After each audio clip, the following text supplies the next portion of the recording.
नमस्कार, जनता टीवी देख रहे हैं आप और मैं हूं आपके साथ वैभव मिश्रा। इस वक्त सबके जहन में सवाल सिर्फ एक है कि आखिर कोरोना से कैसे बचे। देश भर में कोरोना अपना कहर मचा रहा है। हर रोज नए मामलों में बढ़ोतरी हो रही है, जिसके कारण अस्पतालों में व्यवस्था अब लगभग चरमरा गई है। अस्पतालों में बेड्स की कमी है। ऑक्सीजन वेंटिलेटर्स के लिए जद्दोजहद के बीच लोगों की इस संक्रमण से जान भी जा रही है। ऐसे में जरूरी है कि हम सब इस संक्रमण से खुद को बचा कर रखें। कोरोना के नए और खतरनाक स्ट्रेन से कैसे बचा जा सकता है, इन सब बात पर हमसे बात करने के लिए हमारे साथ जुड़े हैं मेडिकल एक्सपर्ट। उनसे हम पूछेंगे तमाम सवाल, और अगर आपके मन में भी कोई सवाल है तो उठाइए फोन और हमें फोन लगाकर अपने तमाम सवालों के जवाब आप सीधा डॉक्टर से ले सकते हैं। तो डॉक्टर से सुझाव लेना है, क्योंकि जिस तरह से अब पैंडेमिक सिचुएशन है, इससे कैसे निपटा जाए, इसको लेकर आपके मन में जो भी संशय है, जो भी सवाल है, उन तमाम सवालों को आप सीधा हमें कॉल करके पूछ सकते हैं। हमारा नंबर वही पहले की तरह 011-4321-4321। इस नंबर पर आप कॉल करिए और आपके मन में संशय क्या है, आप सीधा डॉक्टर से सुझाव ले सकते हैं।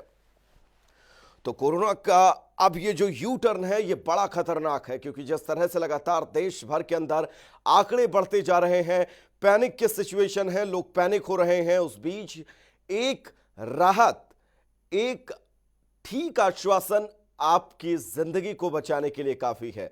कैसे अपना बचाव करें, कैसे अपने परिवार का बचाव करें, इस कोरोना की दूसरी लहर में जितने सवाल आपके मन में हैं, जो संशय आपके मन में है, वो सवाल आप सीधा हमसे पूछ सकते हैं। हमारे साथ सौरभ गर्ग जुड़े हुए हैं, मेडिकल एक्सपर्ट हैं। सबसे पहले तो सर आपका बहुत बहुत स्वागत है जनता टीवी पर। सौरभ गर्ग जी, दूसरी वेव कोरोना की पहले से बहुत ज्यादा खतरनाक है, लेकिन इस बीच पैनिक की सिचुएशन बनी हुई है। सौरभ गर्ग जी, मैं चाहूंगा आप दर्शकों को सबसे पहले ये बताएं, पैनिक ना हो, क्योंकि दर्शक बहुत ज्यादा पैनिक हो रहे हैं दूसरी वेव को लेकर। जी, आपका कहना बहुत सही है। एक्चुअली ऐसा होता है कि ये एक पैटर्न होता है किसी भी पैंडेमिक का, और हम लोग इतना आज की डेट में डरे हुए हैं कि हम अपने रिसोर्सेज को ओवर यूटिलाइज कर रहे हैं। सबसे पहले आपको इस बीमारी के बारे में सही जानकारी की जरूरत है, जो कि शायद हमारे लोगों के पास काफी कम है इस पर।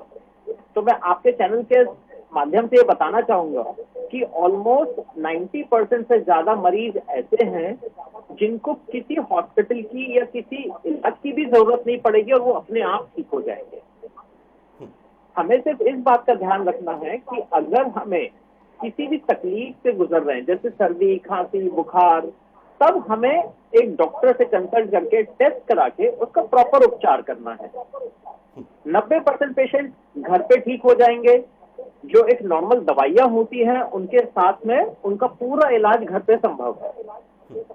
जो 10% पेशेंट रहते हैं उसमें हमें कुछ मामूली इलाज एक्स्ट्रा करने पड़ते हैं, जैसे कि हॉस्पिटल की निगरानी में, किसी डॉक्टर की निगरानी में कोई इलाज, या फिर ऑक्सीजन की रिक्वायरमेंट, या फिर उसके ऊपर कोई आईसीयू की रिक्वायरमेंट।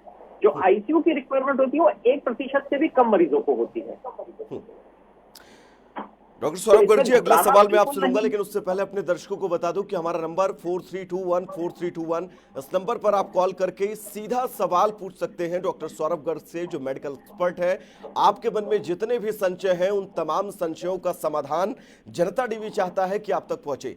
सौरभ जी, एक सवाल मेरा यह है, क्योंकि ऑक्सीजन लेवल को लेकर तमाम शिकायतें और तमाम लोग ऑक्सीजन लेवल को लेकर परेशान हैं, और एक आंकड़ा यह कहता है कि तकरीबन 15% लोगों को ही ऑक्सीजन सिलेंडर की जरूरत पड़ती है, या फिर उनका ऑक्सीजन लेवल जो है वो डाउन होता है। इन सिचुएशन में अगर किसी को अपना ऑक्सीजन लेवल नॉर्मल मेंटेन रखना है, तो वो क्या कर सकता है, क्या करके वो अपने ऑक्सीजन लेवल को मेंटेन रख सकता है? अच्छा, ये देखिए, ये बहुत ही अहम सवाल है। आज की डेट में अगर हम देखते हैं कि हमारा मरीज एक कोरोना से पीड़ित है, तो जैसा कि मैंने पहले भी बोला कि 90% केस में तो उसको किसी चीज की रिक्वायरमेंट नहीं पड़ेगी, लेकिन 10% चांसेस है कि हाँ, उसको ऑक्सीजन की रिक्वायरमेंट पड़ सकती है। इसमें अब क्या करेंगे? पहली चीज जो आप सबसे ज्यादा कर सकते हैं वो ये है कि पहले अपने आप के शरीर को ही पहले तैयार कर लेना कि जब बीमारी होगी तो हमें इसकी जरूरत ही ना पड़े। तो prevention is the best cure. तो पहली चीज ये होती है कि आप अपनी कसरतें शुरू करें, और कसरतें में आप अपनी सांस की कसरतों को सबसे पहले अहम दें। तो इसमें आप अपनी सांस रोक के जितनी देर रोक सकते हैं ऐसी एक कसरतें होती हैं, वो आप करें। दूसरी चीज, मेडिकल स्टोर पे इंसेंटिव स्पायरोमीटर आता है, तो उस स्पायरोमीटर में 3 बॉल होती है। तो एक तरफ से जब उसको रखते हैं तो आप उसमें सांस लेते हैं, और जब आप उसमें उल्टा कर देते हैं तो उसमें सांस छोड़नी होती है। तो ये कसरतें आपको आगे की कॉम्प्लिकेशन या ऑक्सीजन रिक्वायरमेंट को बहुत अच्छे तरीके से बचा सकती है। अब मान लीजिए कि अपने को जरूरत पड़ ही गई, तो सबसे पहले पैनिक नहीं होना है। पैनिक नहीं होना है, कुल मिलाकर पैनिक हमें नहीं होना है, हमें सिचुएशन समझनी है। डॉक्टर साहब, हमारे साथ अशोक शर्मा जुड़े हुए हैं, हमारे दर्शक हैं। अशोक शर्मा, क्या सवाल है आपका? मेरा सर ये, मेरे 100 डायबिटीज है और कोलेस्ट्रॉल की टैबलेट ले रहा हूँ मैं सर जी। और मैं ये तो ये वैक्सीन लगवाऊँ नहीं लगवाऊँ सर? सर, वैक्सीन लगाना बहुत जरूरी है, और वैक्सीन हमारे को इतना फायदा कर रही है कि जिन मरीजों को वैक्सीन लगा है उनमें डिसीज की कॉम्प्लिकेशन बहुत कम देखने मिली है। ऐसा नहीं है कि वैक्सीन के बाद इन्फेक्शन नहीं हो रहा है, सबका मानना ठीक है कि वैक्सीन लगने के बाद भी इन्फेक्शन हो सकता है। सरकार भी हमारी यही बोलती है कि वैक्सीन लगाने के बाद भी हमें हाथ धोना जरूरी है, मास्क लगाना जरूरी है।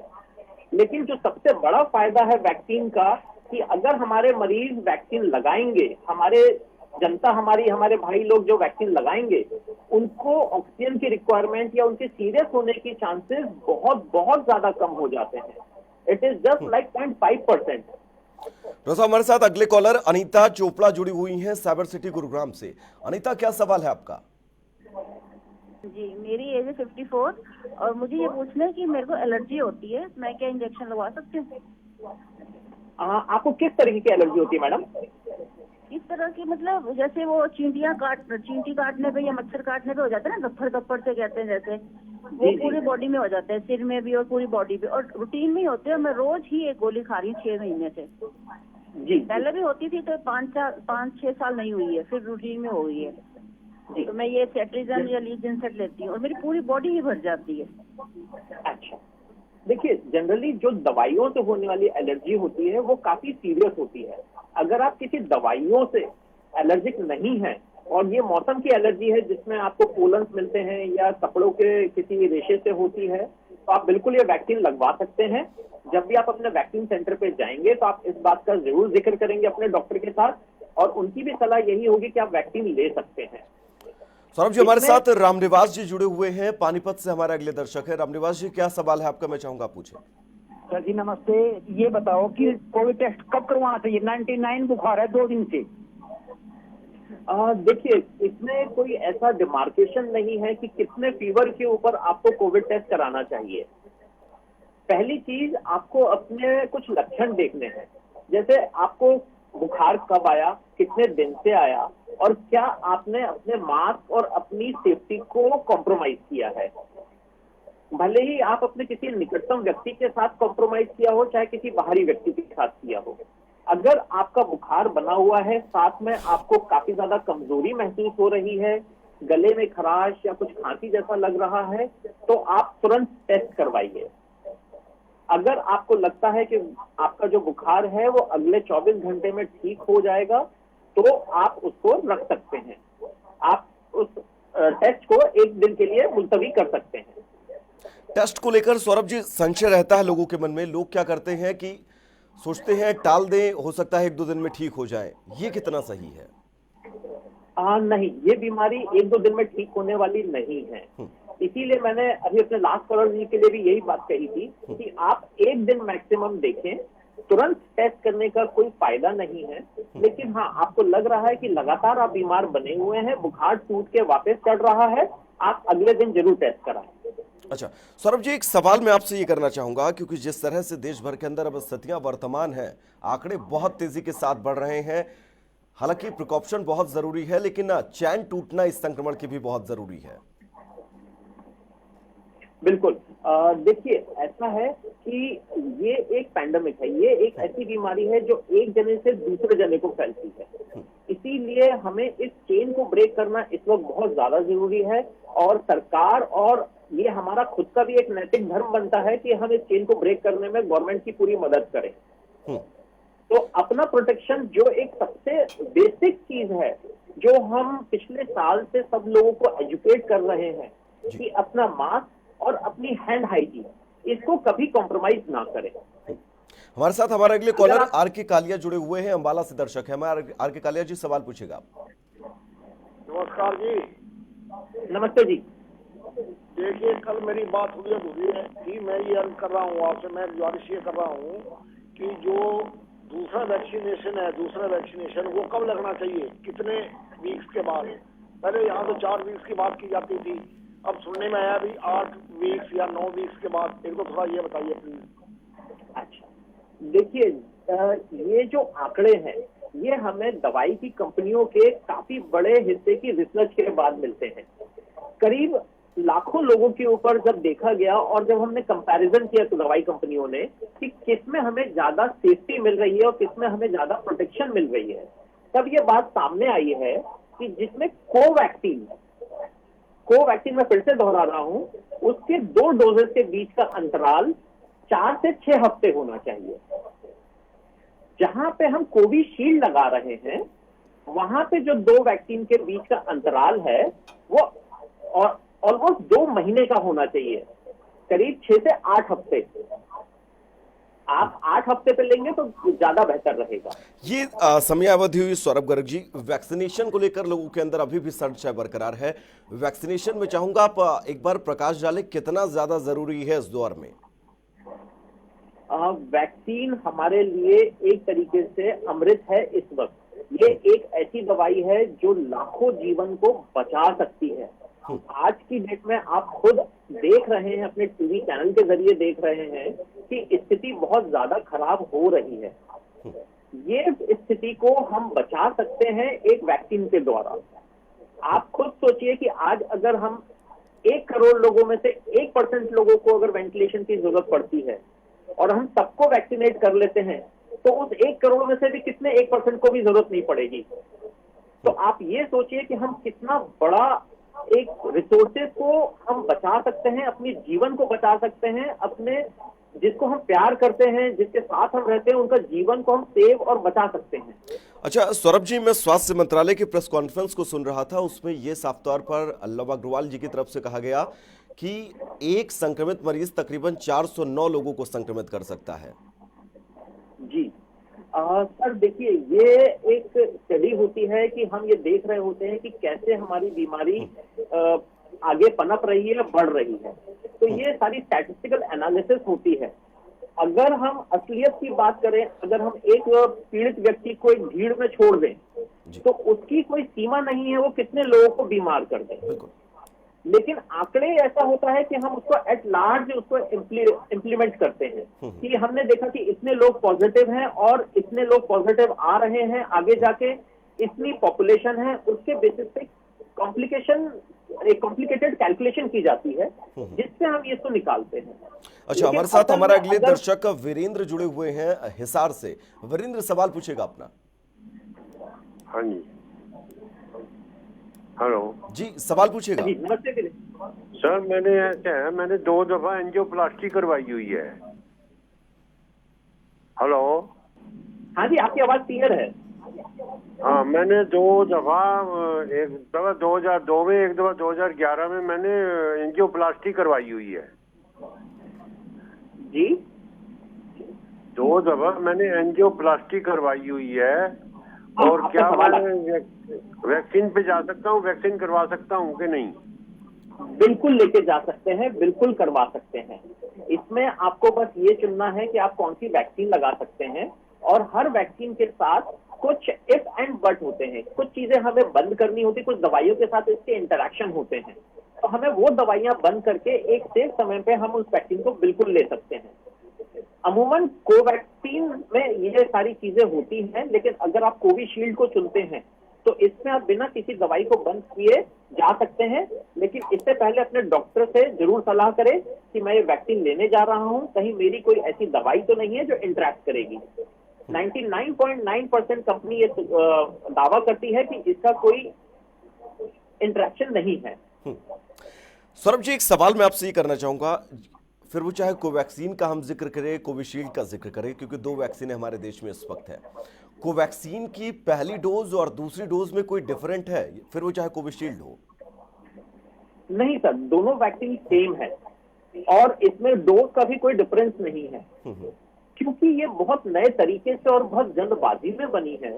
इसलिए हम इसको मोर एंड मोर प्रोटेक्टिव बनाने के लिए, बहुत ज्यादा श्योर होने के लिए इसकी 2 डोजेस दे रहे हैं। अच्छा, आर के कालिया जी, सौरभ जी हमारे साथ जुड़े हुए हैं, दर्शक है हमारे। आर के कालिया जी सवाल पूछेगा।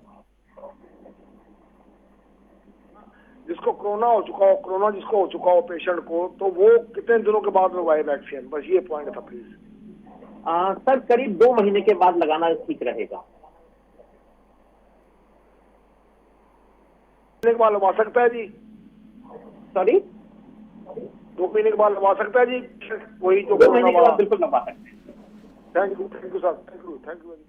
अच्छा सौरभ जी, एक सवाल मैं आपसे ये करना चाहूंगा, 2 वैक्सीन हमारे देश में है, रूस की स्पुतनिक वी को भी मंजूरी दे दी गई है, यानी कि अब सरकार भी प्रयासरत है पूरी तरह से कि जितनी जल्दी हो सके उतनी जल्दी वैक्सीनेशन लोगों का किया जाए। बिल्कुल सही सर। सर ऐसा है कि हमारी पॉपुलेशन विश्व में दूसरे नंबर पे है और हमारे जो रिसोर्सेज हैं, जिस तरीके से हम रॉ मटेरियल मंगा रहे हैं और जिस तरह से हमारी प्रोडक्शन कैपेसिटी है, अगर हम इस रास्ते से जाएंगे तो हमें काफी लंबा समय वैक्सीन के लिए इंतजार करना पड़ सकता है। बिल्कुल। इसलिए मैं तारीफ करूंगा हमारी सरकार की, भले वो केंद्र हो चाहे हमारी स्टेट सरकार, स्टेट गवर्नमेंट हो, सारे के सारे बिना किसी चुनावी मुद्दे को बनाए इस चीज को आगे ले जाने में लगे हुए हैं। हमें वैक्सीन की ज्यादा जरूरत है ताकि हम जल्द से जल्द इस डर से, इस माहौल से बाहर निकल सके। अल्टीमेटली हमें कोरोना को लड़ाना है, कोरोना से लड़ना है, उसको हराना है।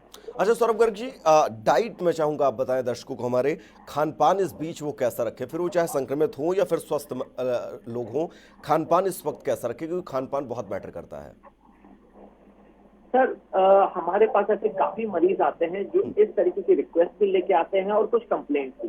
सबसे पहली चीज, काफी मरीजों को ये तकलीफ होती है कि वो उनका स्वाद चला जाता है और वो कुछ खाने की इच्छा नहीं रख पाते और कुछ खा नहीं पाते। मैं अपनी तरफ से उनको यही सलाह दूंगा कि जो पसंद आए वो जरूर खाएं। अपने खाने में फलों का बहुत ज्यादा इस्तेमाल नहीं करें, क्योंकि कई बार ऐसा होता है कि मरीज फलों के चक्कर में अपना नैतिक पोषण भूल जाता है। तो फलों का एक हिस्सा होना चाहिए, दिन में 1 फल से 2 फल जरूर लें। इसके अलावा हाई प्रोटीन डाइट लें। जो वेजिटेरियंस हैं वो दूध, पनीर, दही, सोयाबीन, बेसन, इन सब चीज का इस्तेमाल कर सकते हैं। जो नॉन वेज वाले हैं वो अंडे, फिश, चिकन, इन सब का इस्तेमाल कर सकते हैं। इसमें की फैक्टर है प्रोटीन को अच्छे से रखना। प्रोटीन, कुल मिलाकर प्रोटीन मेंटेन करना पड़ेगा। मैं सौरभ जी हमारे साथ अमित जुड़े हुए हैं, हिसार से दर्शक है हमारे अगले। अमित जी अपना सवाल पूछेगा। ऑपरेशन करवाया स्टोन का जी, तो वो ले सकते हैं अभी, जैसे वैक्सीन लगवा सकते हैं? 1 मंथ ऑलमोस्ट हो गया है और जैसे उनको किडनी की भी थोड़ी प्रॉब्लम है। सर आप बिल्कुल सेफली वैक्सीन लगवा सकते हैं। आप अपने डॉक्टर से मिलिए और उनके साथ प्रॉपर सलाह कीजिए कि हमारे मरीज को ये दिक्कतें हैं और हमें कौन सी वैक्सीन लगवानी चाहिए और कब लगवानी चाहिए। मेरे हिसाब से आप कोविशील्ड आप इमीडिएटली लगवा सकते हैं, इसमें कोई दिक्कत नहीं है। सौरभ जी एक चीज मैं आपसे ये पूछना चाहूंगा, क्योंकि अमूमन होता क्या है हमारे देश के अंदर, जब लोग ये सुनते हैं कि कोरोना के नए स्ट्रेन के लक्षण ये हैं, तो अपने अंदर वो लक्षण खुद ही वो पाने लगते हैं, फिर वो चाहे चीजें हो या ना हो। इससे कैसे बचा जाए? ये बहुत बड़ी समस्या है। सर इसमें सबसे बड़ी चीज है पॉजिटिविटी और एक अपने अंदर का कंसाइंस को मेंटेन रखना। आप अपने आप को एक अच्छे तरीके से न्यूट्रल माइंड से अपने आप को असेसमेंट करिए और मेरे ख्याल से ये दिक्कत फिर कभी नहीं आएगी। अच्छा, जब तक आप जी। अपने आप को पॉजिटिव बना के रखेंगे, आपके साथ हर चीज पॉजिटिव रहेगी। बिल्कुल, पॉजिटिविटी बहुत जरूरी है। फिर अगर आप संक्रमित भी हैं और पॉजिटिविटी है आपके अंदर, तो आप बहुत जल्दी रिकवर भी कर जाते हैं। सौरभ जी, अमूमन मैंने देखा है ऐसा, बिल्कुल। तमाम केसेस में ऐसा होता है कि जिनको 14-15 दिन के लिए क्वारंटीन कर दिया था, वो भी 10 दिन के अंदर रिकवर होकर आ जाते हैं। बिल्कुल सही कहा आपने, और ऐसा हमने अपने आईसीयू में, अपने वार्ड में ये चीज काफी अच्छे से महसूस की है। पॉजिटिव मरीज के साथ हमेशा पॉजिटिविटी होती चलती जाती है, और वो सबको भी पॉजिटिव लेके ठीक होता जाता है। हमारे साथ एक सोनीपत से दर्शक जुड़े हुए हैं, क्या सवाल है आपका, मैं चाहूंगा आप पूछे। चलिए, संपर्क टूट चुका है। अपने दर्शकों से एक अपील मैं ये भी करना चाहूंगा कि जब आप जनता टीवी पर फोन करें और अपना सवाल पूछें, तो कोशिश ये करें अपने टीवी सेट से थोड़ा सा दूर हो जाएं, ताकि आपकी आवाज हम तक, हमारे हेल्थ एक्सपर्ट तक आसानी से पहुंच सके और आपके हर संशय का, हर सवाल का जवाब आपको आसानी से मिल सके, जिन सवालों के जवाब इस बीच आप तलाश रहे हैं। नंबर हमारा वही है 011-4321-4321। हमारे साथ डॉक्टर सौरभ गर्ग जी जुड़े हुए हैं लगातार, जो आपके तमाम संशयों का बड़ी ही बेबाकी से और आसानी से समाधान आपको बता रहे हैं। सौरभ जी, सवाल एक मैं नए स्ट्रेन पर करना चाहूंगा, क्योंकि नए स्ट्रेन को लेकर एक शिकायत ये भी है कि आरटीपीसीआर भी अगर नेगेटिव है आपका, उसके बाद भी आप संक्रमित है, सिटी स्कैन होता है तब पता चलता है आप संक्रमित है, तब तक हो सकता है देर हो जाए। इससे कैसे बचा जाए? सर, बचाव तो एक ही है कि आपको मास्क और प्रिकॉशन, सोशल डिस्टेंसिंग, हाथ का एक क्लीनलीनेस बना के रखना है। रही बात आपके एक जटिल सवाल की कि कई बार आरटीपीसीआर नेगेटिव आ रहा है जी। जनरली जो हमने भी ऐसी चीजें देखी हैं, लेकिन बहुत बहुत रेयर होती है। दूसरी चीज ये होती है, जनरली ये पोस्ट वायरल सिकनेस भी देखी गई है। कई बार मरीज को कोरोना होता है, लेकिन उसके बाद जो इंफ्लेमेटरी रिएक्शंस हमारी बॉडी में होते हैं, उसके कारण हमारे लंग्स की हालत धीरे धीरे खराब होती है, और उसके कारण हमें बीमारी खत्म होने के बाद वो लक्षण सामने आते हैं। डॉक्टर सौरभ जी, हमारे साथ गिरीश जुड़े हुए हैं, दर्शक है हमारे अगले। गिरीश, क्या सवाल है आपका? हेलो जी गिरीश जी, सवाल नमस्ते पूछिए। जी। डॉक्टर साहब, हमारे घर में हम सब लोग 1 अप्रैल से 10 अप्रैल तक पॉजिटिव हो गए थे, एंड धीरे धीरे सारे सेल्फ क्वारंटीन में रिकवर हो रहे हैं। अलग अलग किसी की स्मेल चली गई, किसी को पेन हुआ, but we are all on medication under doctor supervision. And एक चीज पूछना था कि हमारी मदर हैं, शी इज 82 ईयर ओल्ड, हल्का हल्का उनको कफ रहता है अभी भी, ऑल्दो उनको करीब 15 दिन हो गए हैं पॉजिटिव हुए, लेकिन अभी आरटीपीसीआर दोबारा नहीं करवाया। तो एक तो उनके लिए क्या सजेशन है, और दूसरा मेरे खुद का स्मेल जो है, टेस्ट जो है, वो अभी 18 दिन हो गए हैं, रिकवर नहीं हो पाया है। देखिए, ऐसा है, पहले मैं आसान सवाल पे आता हूँ। आसान सवाल है जिसमें आपकी स्मेल चली गई है। ये स्मेल चला जाना अपने आप में बहुत ही आम और मामूली लक्षण है। ये अच्छा। अपने आप ही वापस हो जाएगा। ऑलमोस्ट इसमें कई बार मरीज को ठीक होते होते 1.5 से 2 महीने भी लग जाते हैं, लेकिन 100% रिकवरी हो जाती है। तो आप इस बारे में बिल्कुल भी चिंतित ना हो। और ऐसा नहीं है कि अभी आपको स्मेल नहीं आ रही या टेस्ट नहीं आ रहा तो आपकी बीमारी अभी बनी हुई है, ऐसा बिल्कुल भी नहीं है। वायरस आपके शरीर में निष्क्रिय हो चुका है, आप उससे उबर चुके हैं, और बस अपनी पॉजिटिविटी को आगे लेके चलिए। रही बात आपकी माताजी के ऊपर आता हूँ, जिनको अभी भी खांसी बनी हुई है, इसमें आपको सिर्फ एक बात का ध्यान रखना है कि आप उनको समय समय पे दिन में हर 2 से 2.5 घंटे के बाद भाप देते रहें। भाप देने से उनके अंदर के सीक्रेशंस बहुत फ्री हो जाएंगे और वो आसानी से बाहर निकल पाएंगे। अगर इसके बाद भी आपको तकलीफ बनी रहती है तो आप अपने डॉक्टर के पास जरूर मिलने जाएं। सौरभ जी, हमारे साथ हमारे अगले दर्शक जसपाल जुड़े हुए हैं। जसपाल, क्या सवाल है आपका? इधर आए। जी, हेलो जसपाल जी, आप सवाल पूछिएगा, आपकी आवाज हम तक आ रही है। हाँ, मेरा सवाल ये है कि 14-15 दिन तक क्वारंटीन होने के बाद क्या दोबारा आरटीपीसीआर कराना जरूरी है या नहीं कराना चाहिए? सर इसकी जरूरत नहीं है। जो हमारी अभी तक की स्टडी और जो हमारा ऑब्जर्वेशन है वो ये कहता है कि एक बार आपके 14 दिन पूरे हो जाते हैं और इन 14 दिन में अगर आप 3 से 4 दिन बिना बुखार के आप निकाल लेते हैं, यानी कि जब आप बुखार आने के आपका पीरियड 3 से 4 दिन का खत्म हो जाता है, इसके बाद आपको नेगेटिव आरटीपीसीआर की जरूरत नहीं है। आप आराम से बिना किसी चिंता के अपना काम शुरू कर सकते हैं, आप बेफिक्र हो सकते हैं। सौरभ जी, एक सवाल मैं आपसे ये करना चाहूंगा, क्योंकि एक कहीं मैंने पढ़ा था या सुना था कि जब आपको ऑक्सीजन लेवल आपको लगे डाउन हो रहा है तो आपको आराम से लेटकर अपने हाथ और पैर की कलाइयों को घुमाना होगा धीरे धीरे, इससे आपको ऑक्सीजन लेवल जो है वो मेंटेन हो जाएगा। कितनी सच्चाई है इस बात में? Sir, this is something paramedical sciences which are claiming all this thing.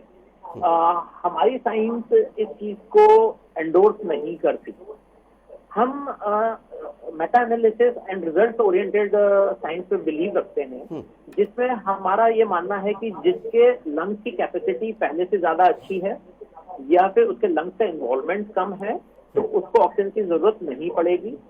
लेकिन इस चीज को सुधारा जा सकता है, जैसे मैंने बताया, कसरत के थ्रू, या फिर आप अपने ऑक्सीजन को किसी दूसरे तरीके से उसको बढ़ाने की कोशिश कर सकते हैं। तो बेसिकली हमारे लंग में 5 अलग अलग हिस्से होते हैं। जैसे हमारे घरों में कमरे होते हैं, वैसे हमारे लंग में 5 कमरे हैं एक तरीके से, जिसको हम लोब बोलते हैं। सबसे नीचे वाले लोब में सबसे पहले बीमारी पकड़ी जाती है। तो हमारे ऊपर के लंग तब काम करते हैं जब हम नीचे के लंग के आने वाली हवा को उस तरफ डाइवर्ट करें।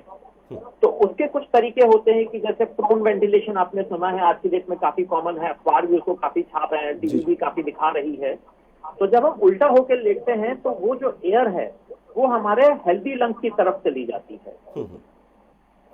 वाकई सौरभ जी, आप हमारे साथ बने रहेगा। बहुत महत्वपूर्ण जानकारी आप साझा कर रहे हैं। हम एक बहुत छोटे से ब्रेक के लिए रुक रहे हैं, बहुत जल्द वापस लौटेंगे। आप लगातार फोन करते रहिए, हमारा नंबर वही है 01143214321, क्योंकि इस वक्त आपका सवाल पूछना और आपका किसी भी तरह के संशय में रहना आपको और आपके परिवार के लिए बहुत ज्यादा घातक हो सकता है। फोन उठाइए, एक ब्रेक के बाद लौट रहे हैं।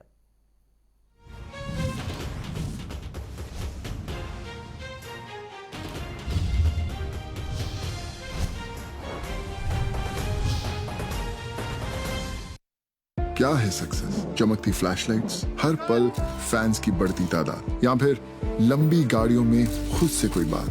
मैंने तो टेस्ट की है सक्सेस। जब चमचमाती राहों के बीच मैंने ढूंढा अपना रास्ता और किसी की जीत में देखी अपनी जीत। Royal green package drinking water, taste the success. घुटना, कंधा या कमर, चाहे जैसा हो दर्द, डॉक्टर ऑर्थो आपको देता है दर्द से पूरी आजादी, एक भरपूर जिंदगी। दादा दादी का लक्ष्य हेल्दी लाइफ, मम्मी डैडी का लक्ष्य हैप्पी लाइफ, तन्नू मन्नू का लक्ष्य जीनियस लाइफ, लक्ष्य दे brain and body fit to fight, Lakshya pure ghee for whole life, Lakshya Lakshya लक्ष्य प्योर घी। श्रेष्ठता और शुद्धता आपका हक, हमारा लक्ष्य, लक्ष्य प्योर घी। मैथ्स आया और सरकारी नौकरी लगी, या कहें कि मैथ्स आया और आप जिंदगी में सफल हुए। लेकिन अधिकतर विद्यार्थियों को तो मैथ्स समझ में ही नहीं आता। अब मैं पढ़ा रहा हूं 6ठी से 12वीं तक।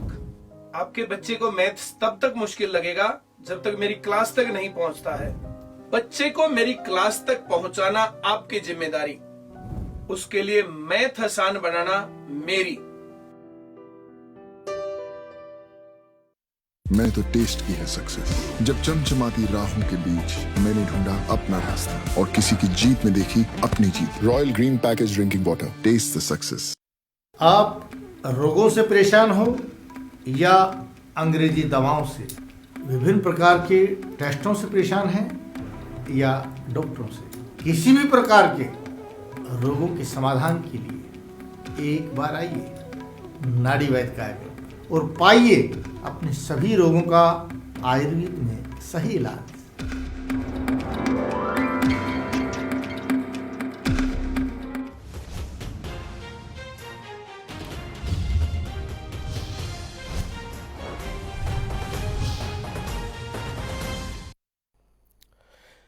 ब्रेक के बाद एक बार फिर से आप सभी का स्वागत है। सवाल आप सभी का वही है कि आखिर कोरोना से कैसे बचे, क्या कुछ करें ताकि कोरोना का संक्रमण आपको, आपके परिवार को चपेट में ना ले। और इस तमाम सवाल, इन तमाम संशयों के बीच हमारे साथ हम डॉक्टर सौरभ गर्ग जुड़े हुए हैं जो मेडिकल एक्सपर्ट हैं। सर बहुत बहुत स्वागत है एक बार फिर से आपका जनता टीवी पर। सवालों का सिलसिला लगातार जारी रहेगा अगले आधे घंटे और। सौरभ जी, एक सवाल मैं आपसे ये पूछना चाहूंगा, जाने से पहले ऑक्सीजन लेवल पर हमने बात की, स्वाद और गंध की तमाम शिकायतें इस बीच लोगों के अंदर आ रही हैं, लेकिन एक आम सवाल ये है, ऑक्सीमीटर जिससे लोग ऑक्सीजन लेवल नापते हैं उसकी कंपनी पर भी कई बार असर पड़ता है। आप किसी फर्जी कंपनी को ऑक्सीमीटर लाकर नापते हैं, पता चला आपको ऑक्सीजन लेवल बहुत कब उसने बता दिया, आप टेंशन में आ गए। हाँ, ये एक बहुत ही इंटरेस्टिंग सा सवाल है। देखिए, हमारे पास कोरोना से पहले इतना इंफ्रास्ट्रक्चर नहीं था और इतनी डिमांड नहीं थी कि हम इसको लार्ज स्केल में इंडिया में बनाते। तो हमारे पास चाइना या दूसरी कंट्री से इंपोर्ट होके आता था। तो every country has their own product and there quality maintenance. तो जब हमने इसको मास परचेज करना शुरू किया, हमारी जनता ने, हमारे हॉस्पिटल्स ने, हमारी गवर्नमेंट ने, तब हमने देखा कि कुछ जो डिवाइसेस हैं वो are that not accurate and उनकी क्वालिटी थोड़ी सी कॉम्प्रोमाइज है। तो जनरली ये होता है कि इसमें से लाल रंग की रोशनी निकलती है जो हमारे खून को दो अलग अलग तरीकों से एनालाइज करती है और उसके बेस पे वो रिपोर्ट देती है कि आपके शरीर में कितना ऑक्सीजन है। बिल्कुल। सौरभ जी, हमारे साथ निर्मला जी जुड़ी हुई हैं, हमारे अगली दर्शक हैं। निर्मला जी, सवाल पूछिएगा आप, क्या है? सौरभ जी, ये सवाल पे रहेंगे, अभी इस सवाल पे विस्तार से बात की। बिल्कुल जी, बिल्कुल। हेलो निर्मला जी, सवाल पूछिएगा आप। हाँ सर, मैं ये कह रही हूँ कि पहली वैक्सीन 20 मार्च को लगवाई थी, 3 अप्रैल को मुझे कोरोना हो गया। अब मैं दूसरी वैक्सीन कोविशील्ड की कब लगवाऊँ? सर, बीमारी ठीक होने के 2 महीने के बाद ही लगवाएंगे।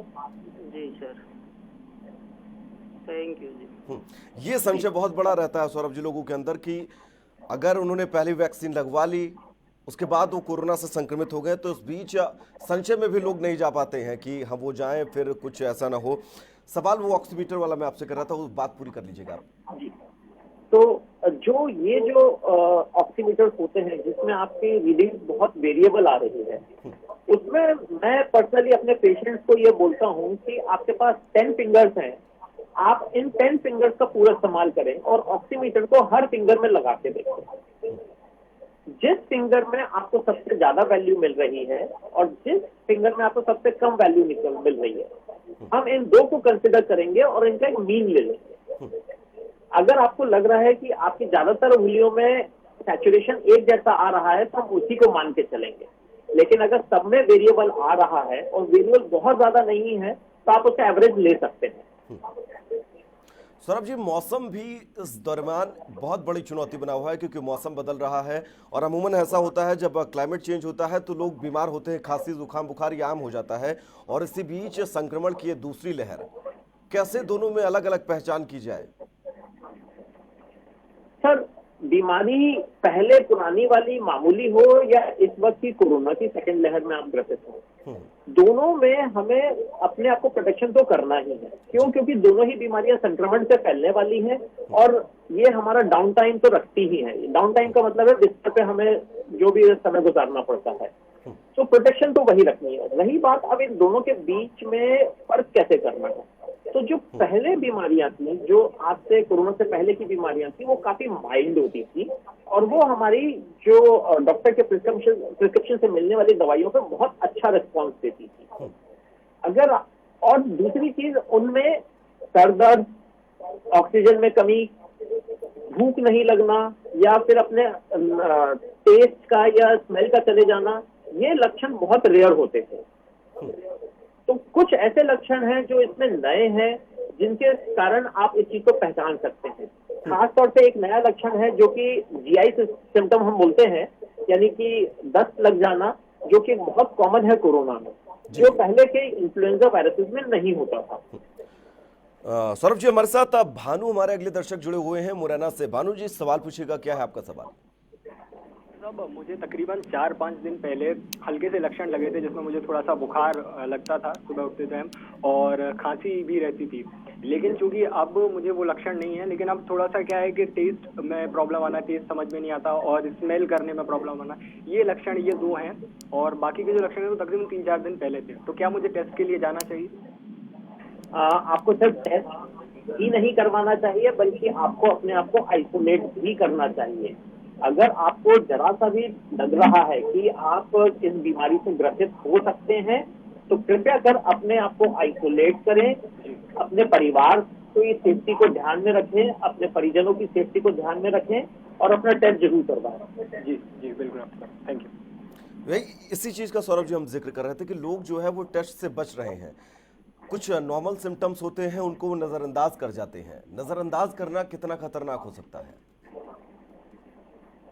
सर प्रैक्टिकली अगर मैं कहूं कि अगर हमारे पास अगर दिन में 100 मरीज आते हैं जिनकी हालत गंभीर है, तो उसमें से 60 से 70% मरीज ऐसे होते हैं जिन्होंने अपनी मामूली बीमारी को नजरअंदाज किया है।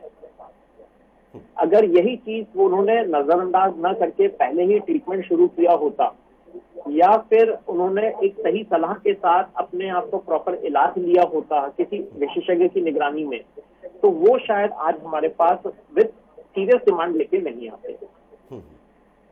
अच्छा, आईसीयू बेड्स और तमाम चीज़ों की कमी की शिकायतें लगातार देश भर के अंदर सामने आ रही हैं। अगर ये शिकायतें लगातार जारी रहीं, पेशेंट की संख्या जो है वो बढ़ती गई, लगातार मरीज और ज़्यादा तादाद में संक्रमित होते गए, तो कितनी बड़ी चुनौती हो जाएगा स्वास्थ्य विभाग के लिए इस सिचुएशन को संभालना? सर फ्रैंकली स्पीकिंग, अगर ये इसी तरीके से फैल रहा है तो लॉकडाउन प्लस जो हमारी सरकारें अभी काम कर रही हैं, they are ramping up bed capacity like anything. उन्होंने स्टेडियम को, उन्होंने होटल्स को, उन्होंने मंदिरों को, जहां जहां उनको जगह मिल रही है वहां वहां उन्होंने सेटअप करने की कोशिश की है। लेकिन इसमें सबसे बड़ी कड़ी या सबसे इम्पोर्टेंट फैक्टर है हमारी जनता। अगर हम अपने आप को कंट्रोल कर ले तो इस कंडीशन पे हम पहुंचेंगे ही नहीं।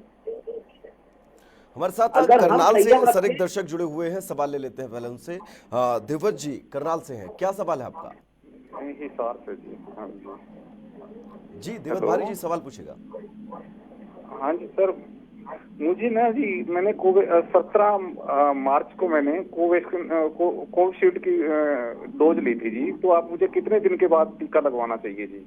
Sir as per government guideline आप करीब 8 हफ्ते के बाद आप सेकंड डोज लेंगे। 8 सप्ताह के बाद जी, ठीक है जी। नहीं, कई तो कहते हैं ना जी 6 वीक के बाद जी, 45 दिन के बाद जी। गवर्नमेंट भी 6 से 8 हफ्ते ही बोल रही है, आप 6 से 8 हफ्ते के बीच में कभी भी ले सकते हैं। सर जी हमारे साथ उदय चंद्र जुड़े हुए हैं, राजस्थान से हमारे अगले दर्शक हैं। क्या सवाल है आपका? मैं चाहूंगा आप पूछे उदय जी।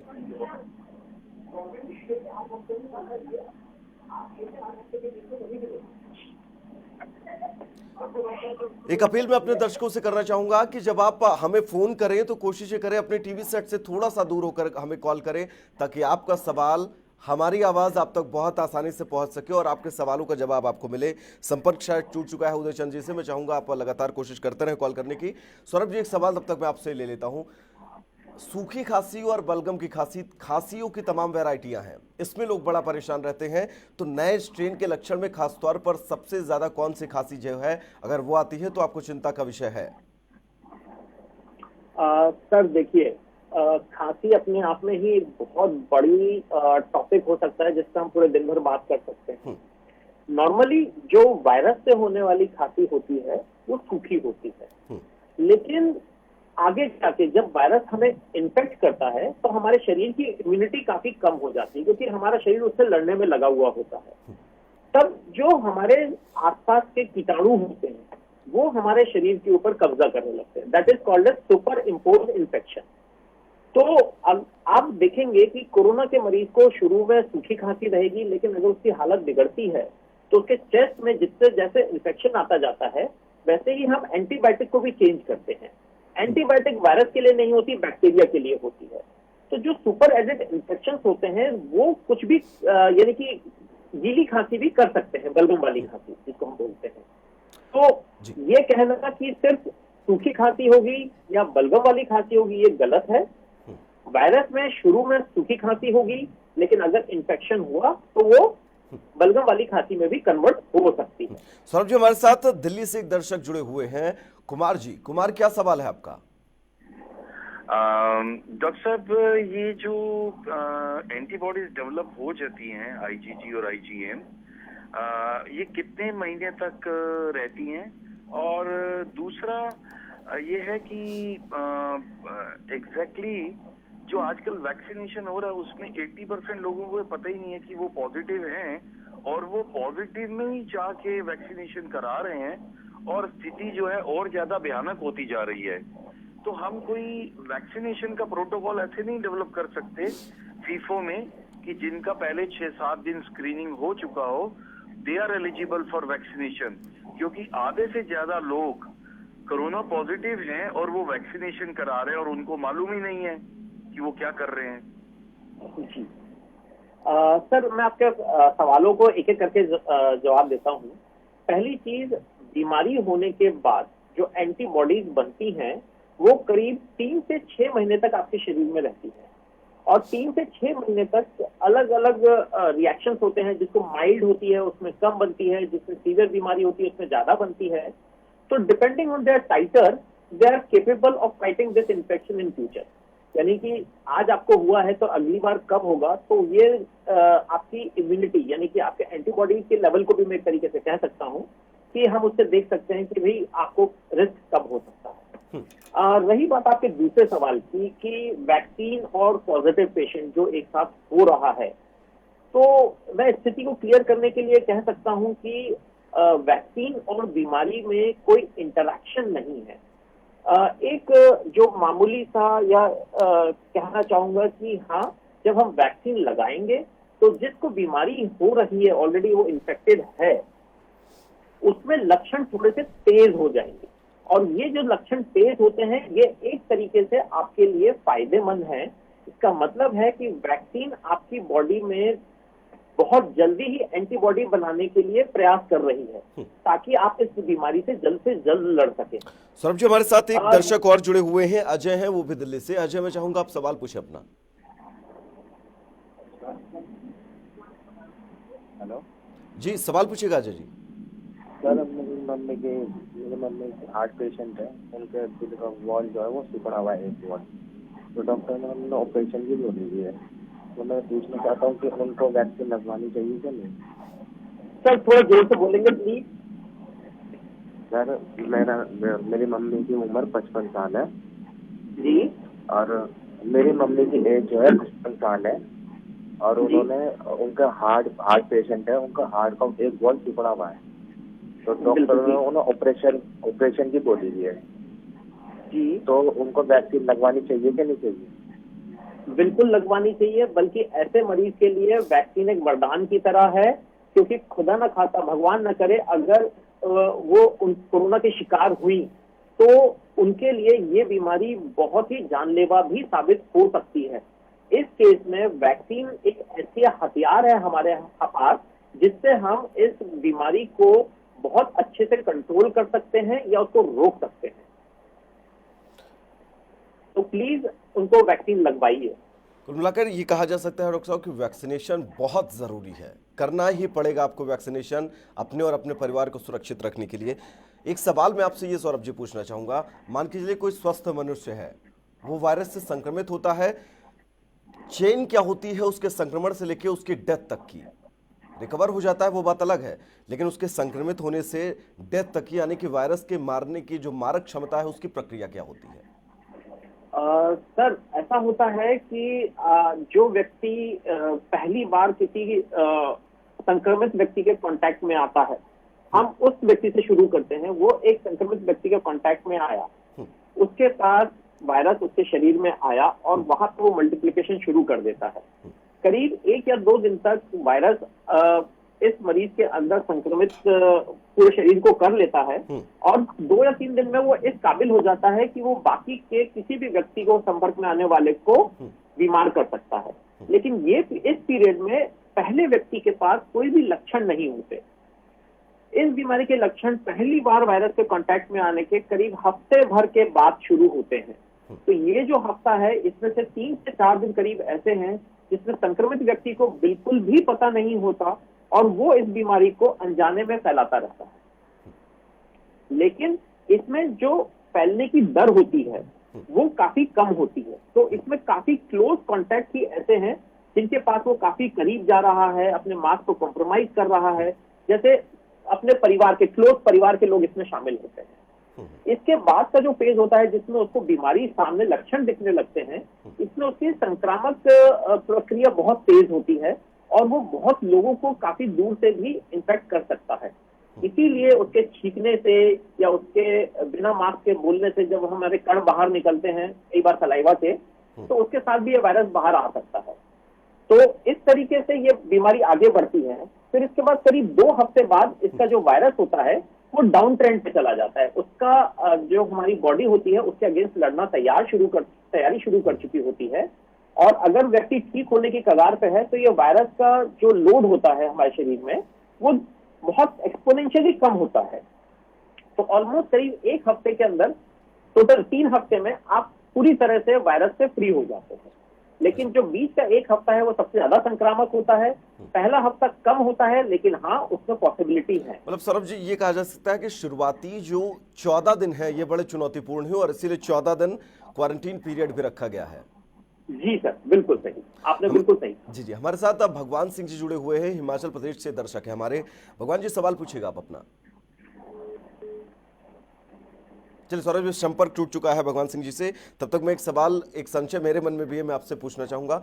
प्लाज्मा को लेकर बड़ी भ्रांतियां हैं, क्योंकि पहले जो इसका पहला वेव था कोरोना का, उसमें प्लाज्मा का रोल बहुत महत्वपूर्ण था। प्लाज्मा बैंक भी सरकारों ने बनवाए ताकि प्लाज्मा लोग डोनेट करें और आसानी से प्लाज्मा चढ़ाया जा सके, और एंटीबॉडी जो वो 10 दिन का पीक टाइम होता है उससे पहले एंटीबॉडी बने और शरीर में वायरस से लड़े।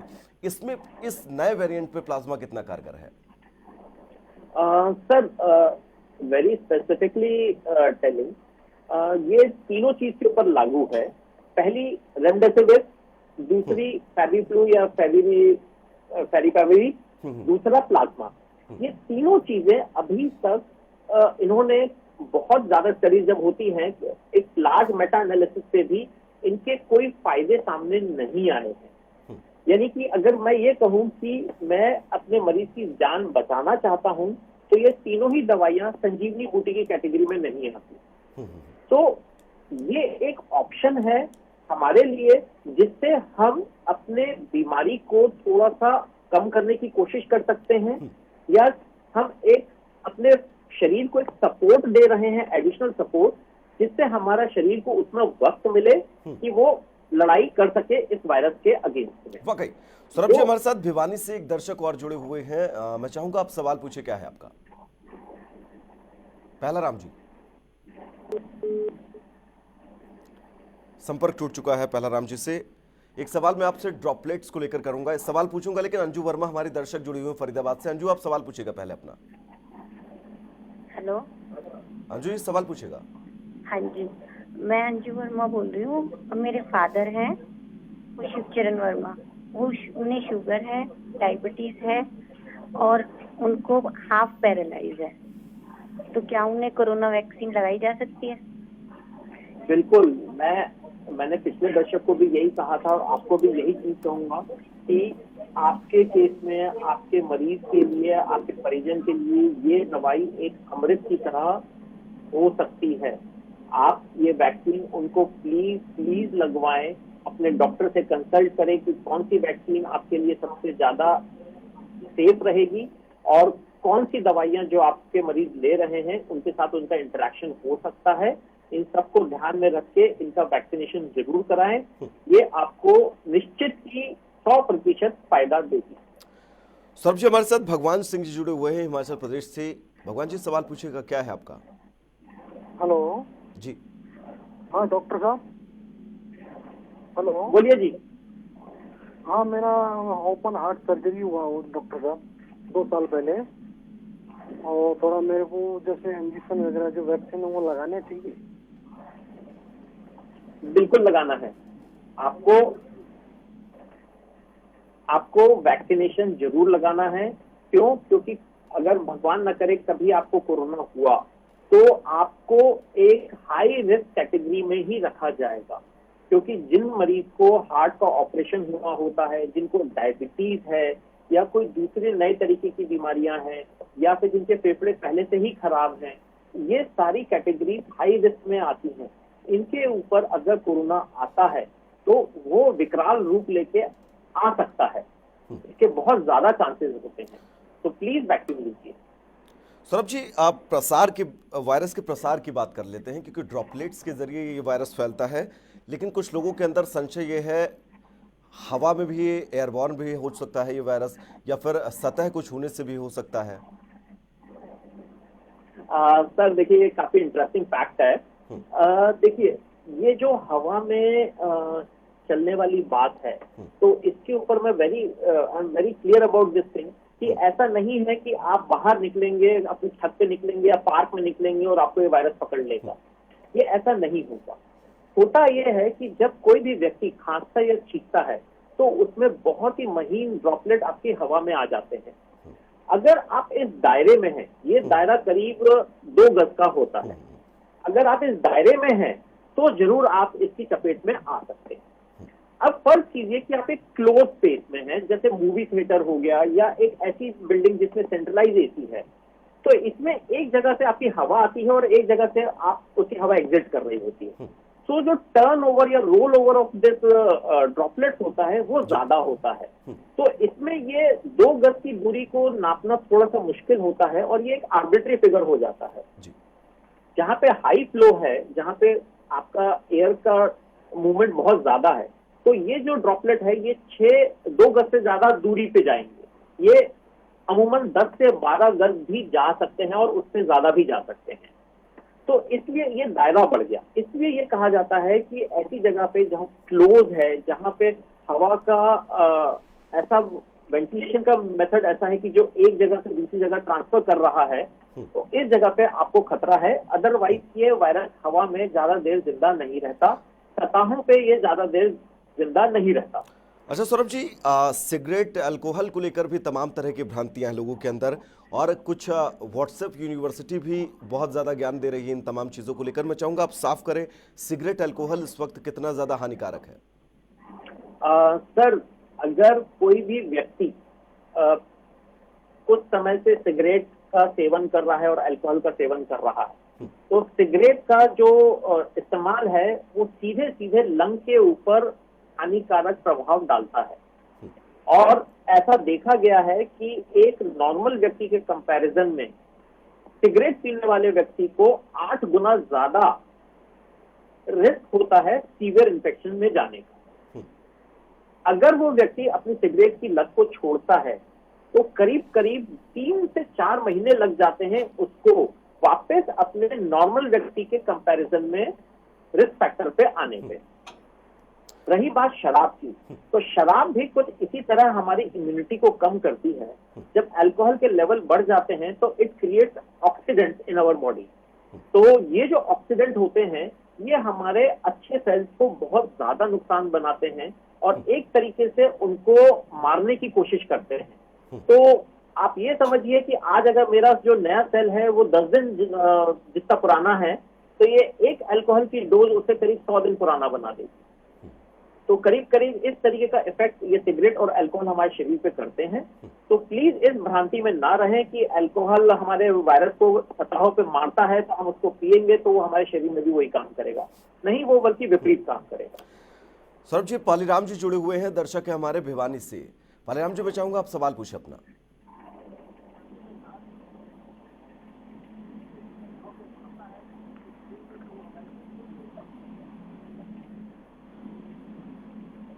चलिए, मैं अपने दर्शकों से अपील एक लगातार कर रहा हूं, फिर से करना चाहूंगा कि जब आप हमें कॉल करें हमारे इस नंबर पर, तो कोशिश ये करें अपने टीवी सेट से थोड़ा सा दूर हो जाएं ताकि आपकी आवाज़ हम तक आसानी से पहुंच सके और आपका जो संचय है उस संचय का आपको समाधान हो सके। सौरभ जी, एक सवाल मैं आपसे लंग्स को लेकर लूंगा। लंग्स को स्ट्रांग करने के लिए, क्योंकि ये सिचुएशन और ये दूसरा जो म्यूटेंट है ये सीधा लंग्स पे अटैक करता है, तो लंग्स को स्ट्रांग करने के लिए क्या हमें एक्सरसाइज करनी चाहिए? क्या कुछ ऐसा डाइट में लेना चाहिए जिसका सीधा असर लंग्स पर पड़े? बहुत अच्छा सवाल है सर। सबसे पहले तो हमारे आसपास की हवा काफी स्वस्थ होनी चाहिए। तो ऐसा रखें कि आपके पास पॉल्यूशन कम से कम रहे, जिससे आपके लंग्स को एक बेहतर हवा मिले। रोज सुबह के समय में ऐसे व्यायाम करें जिसमें आपकी सांसों की गति पे फर्क पड़े, जैसे कि दौड़ना या फिर कुछ ऐसी कसरतें जिसमें आप अपने सांसों के ऊपर काबू करें और उनको निरंतर उसके ऊपर एक्सरसाइज बनाएं। तीसरी चीज आप जो कर सकते हैं वो किसी भी केमिस्ट शॉप पे आप पता करेंगे, एक इंसेंटिव स्पायरोमीटर होता है, जिस मशीन का मैं बात कर रहा था। बहुत ही सस्ती, बहुत ही कारगर मशीन है। जितने भी मरीज जो हमारे भाई हैं जो कोरोना से निकल चुके हैं या जो हॉस्पिटल में गए हैं, उनको जरूर ये मशीन दी गई की होगी या फिर उन्होंने इस्तेमाल की होगी, तो वो भी बता सकते हैं कि यस कितनी कारगर है ये मशीन। आप इस मशीन के जरिए एक नाप तौल के अपनी एक्सरसाइज घर के अंदर भी कर सकते हैं। तो बहुत ज्यादा तरीके हैं जिसमें आप अपने लंग को कसरत करके ठीक कर सकते हैं। आप घर के अंदर, घर के बाहर, किसी भी जगह। सौरभ जी, एक छोटा सा सवाल और जाते जाते, अनानास को लेकर ये कहा जाता है कि लंग्स को हमारे प्यूरिफाई करता है, ऐसा कुछ है? सर, जो कुदरत है उन्होंने काफी सारे फ्रूट्स में, काफी सारी औषधियों में अपनी जान फूकी हुई है, और इन्हीं चीजों को लेके हमारी जो प्रेजेंट एलोपैथिक मेडिकेशन है और आयुर्वेदिक मेडिकेशन है, इनके ऊपर काफी डिपेंडेंट है। सर्दी खांसी से लेकर कैंसर तक की दवाइयां हमें औषधियों से मिल जाती है। बिल्कुल सौरभ जी। तो यह काफी सारे फ्रूट ऐसे हैं जिसमें ये एक अच्छे गुण पाए जाते हैं। तो फ्रूट का इस्तेमाल करना एक बहुत अच्छी बात है इस बीमारी में। चलिए सौरभ जी, आपका बहुत बहुत शुक्रिया इस तमाम जरूरी बातचीत के लिए, हमारे दर्शकों का सही मार्गदर्शन करने के लिए, क्योंकि ये समय ऐसा है, अगर एक सही मार्गदर्शन आपको मिल जाता है तो शायद आपके परिवार की जिंदगी बच सकती है। छोटा सा ब्रेक, बहुत जल्द वापस लौटेंगे।